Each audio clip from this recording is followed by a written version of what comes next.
about a month after I turned down that other job offer, I got a text from ET one morning at some ungodly hour of the morning, like 4 a.m. And he said, "How much do you want to make your first year full time?"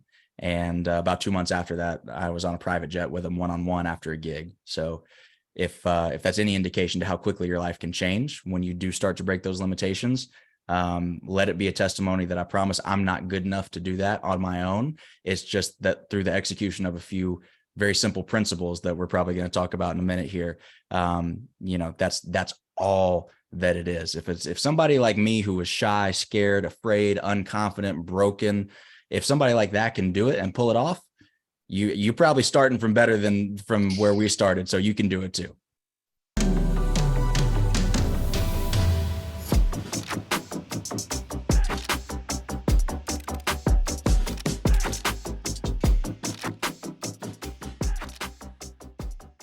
Hey guys, welcome back to the channel. I'm Whitley Jane, your host. And if you're someone who is dedicated to becoming the best version of yourself, this is the place to be. This week, I have a very special guest joining us. His name is Brandon Burns. He is a high performance coach and speaker and the right-hand man to Eric Thomas, AKA ET, the hip hop preacher, who is a motivational speaker and a YouTuber. Today, we've got Brandon here. I'm so excited. What's going on, Brandon?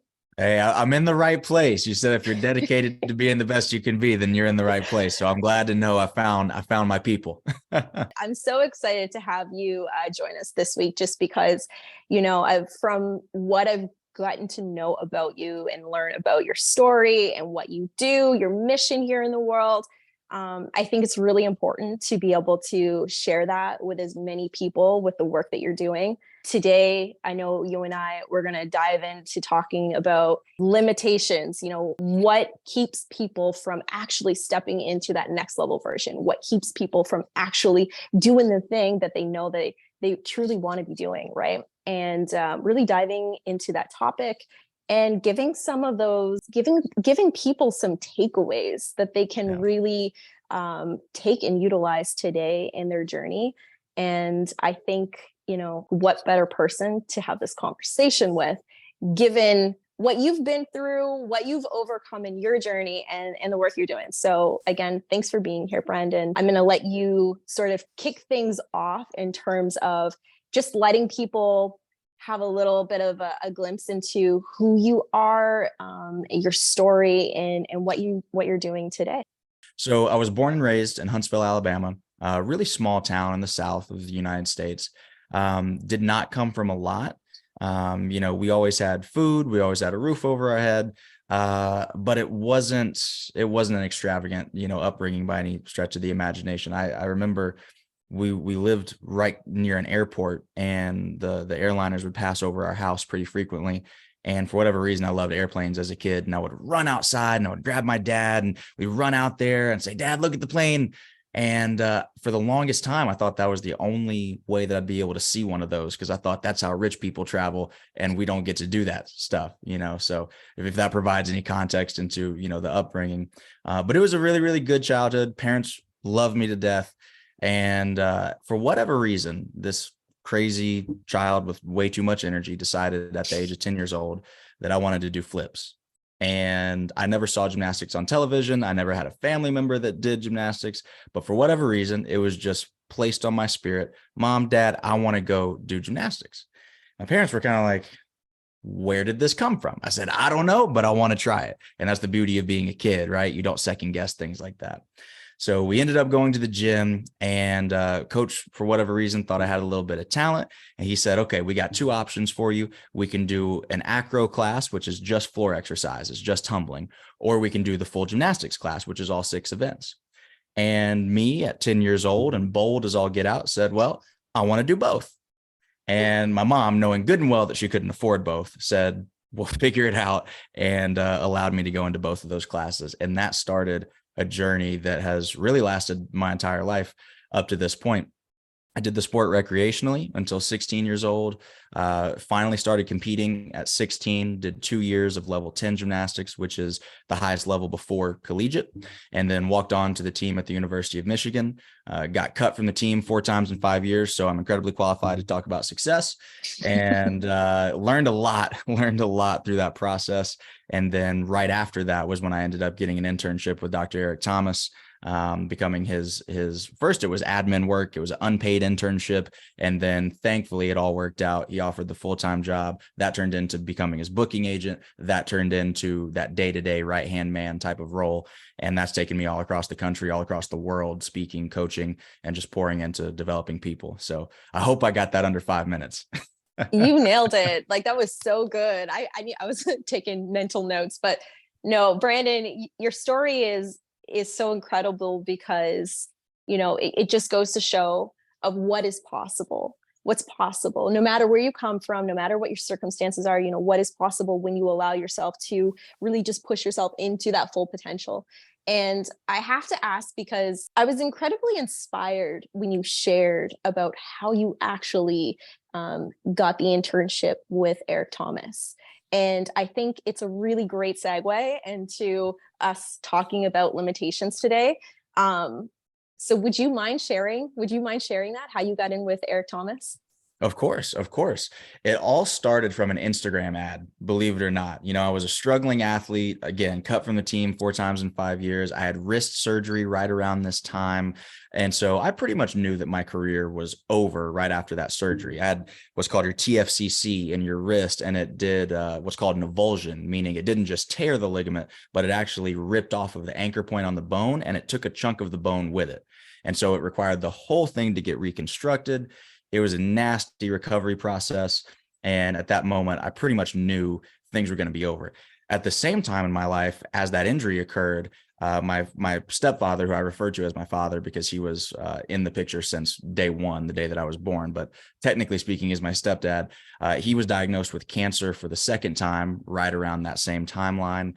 My mother was diagnosed with an incurable autoimmune disease right around that same timeline, had some relationship struggles, same timeline. So that, 6-month period in my life was just and again, I'm 21 years old. So trying to grow up a little bit while facing all of this adversity, both personally as well as professionally in the sense of my athletics career. And in the midst of all of this going on, I'm seeking out motivation, and I need as much of it as I can get given the circumstances. And I ended up finding this guy named Eric Thomas on YouTube. And for whatever reason, the way that he spoke just touched me different than any other speaker that I had heard. Right. And I started following him on every social media platform, diving into his content. And one day I was on Instagram just mindlessly scrolling, and I saw an ad pop up for a one-on-one coaching call with ET for $250. And remember, 21 years old, putting myself through college, didn't come from much, already struggling financially. I think I was making $800 a month working for the team that I had been cut from. They were gracious enough to give me a job so I could stay involved. But $800 a month when you're putting yourself through college doesn't go all that far. So that was a lot of money to me. And then you stack on top of that, I had just gotten my very first car, and it was a hand-me-down from a family member. But the only thing, it was a piece of junk. It was an Altima Coupe 2008, barely ran, electronic issues, everything else. But the only thing that I cared about, you're going to love this. The only thing I cared about was putting a subwoofer in the back. I just wanted a speaker system. I was like, I don't care if it barely runs. I don't care how it looks.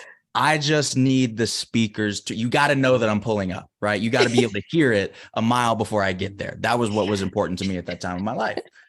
And so I had the whole thing fitted. I knew what I wanted to put in there. I got a quote for it, $250. So now I got this decision to make. I either got to go do a coaching call with this man on YouTube that I've never met before, have no idea if he is the same person online as he is offline, or I go get the stereo system that I really, really wanted, right? And for whatever reason, in my mind, I couldn't get this message out of my head that was like, hey, dude, if you don't invest in yourself now, when's it going to happen? Like, is it going to be when you're 25, when you're 30, when you're 40? When's this going to happen if you don't make an investment in yourself today? And I figured, you know what? If I made the $250 once, I suppose I can make it again. So let me go ahead and do the coaching call. And then if it doesn't work out, it's okay. Lesson learned. I can go get what I want later. And I do the coaching call, and ET calls me, and we talk and we talk and we talked about my dad. We talked about my athletic career, talked about all sorts of things.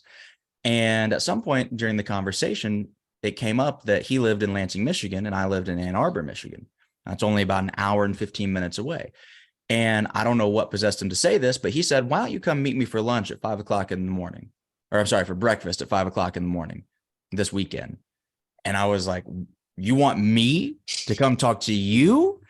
I'm there, right? So I have to force myself to wake up at 3:30 in the morning, because again, it's an hour, 15-minute drive.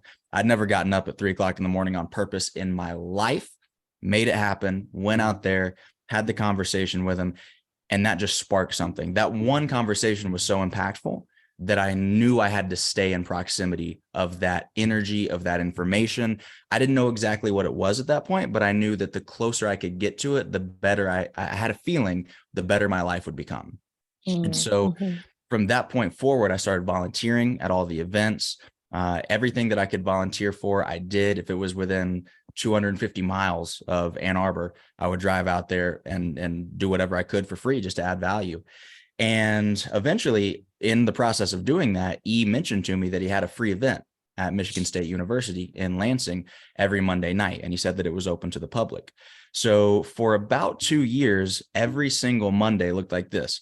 Wake up 6 a.m., morning training from 7 to 8. That was our strength and conditioning training. Then I'd have class from around 8 to 1 p.m. We'd have practice. At that point, I started coaching for the team from 2 to 5. And then at 5:30, I would get in the car, drive from Ann Arbor to Lansing to go watch ET speak, get back in the car, drive back to Ann Arbor, and I would coach personal training sessions at night to pay for the gas that I had spent getting out there to see ET. And I did that for 2 years straight, and I always sat in the exact same seat. But here's what's funny about that. I was so shy and scared and introverted that I would never raise my hand. I would never participate. I would never say anything. I would never even wave to ET or anything like that. But I sat in the same seat just so maybe he would notice that the same crazy guy in Michigan gear is showing up every single week.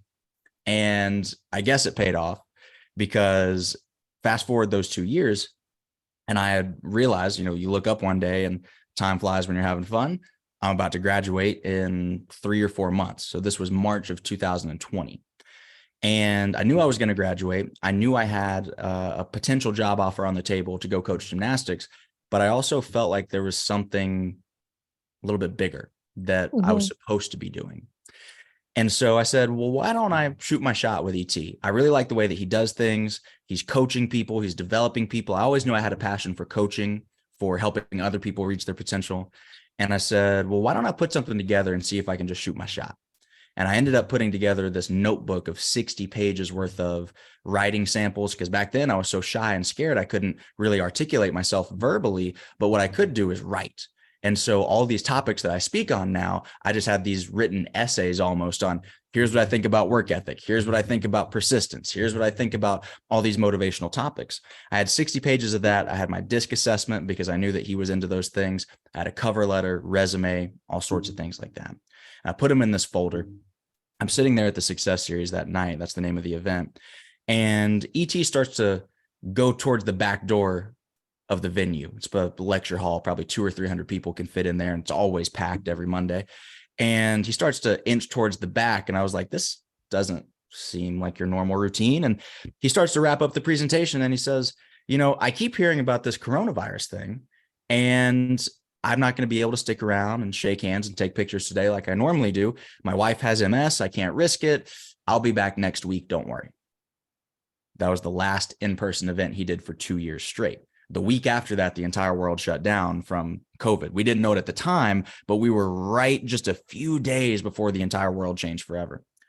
And he walked out the back door of that lecture hall. I knew I couldn't chase him because he's famous. So if I just bolt after the guy, somebody's going to have an issue with that. And I don't want to end up in the newspaper. So I left my laptop. I left my backpack. I left the people, my friends that I brought with me, left them all right there. I sprinted up 2 flights of stairs around the other exit of the building, and I beat him to his car. And I always tell people I'm glad I did this at 20 years old and not 40, because I probably would have been arrested at 40. But thank God youth comes with its privileges, right? And I'm standing there literally between Eric Thomas and his car. Like, you have to talk to me. You can't even get in your car and leave without going through me first. And it's cold, it's windy, it's raining because it's March in Michigan, and that's what it does out there. And my whole script of what I was going to tell him to convince him to give me an opportunity completely went out the window. And I just handed him this folder and said, I'll do anything for an opportunity to work with you. And right there on the spot, he said, we'll figure out an internship for you. We didn't talk about payment. We didn't talk about what the work would be like. We didn't talk about terms. He just said, we'll figure it out. I said, yes, sir. We both got in our cars and went home. And I ended up working for him online for the entire, COVID summer. And this entire time I had that gymnastics offer that I told you about earlier. It was for $60,000 a year to go coach gymnastics out in Texas. And the guy who owned that gym was actually the Olympic head coach for USA men's gymnastics for 3 quads. So 12 years.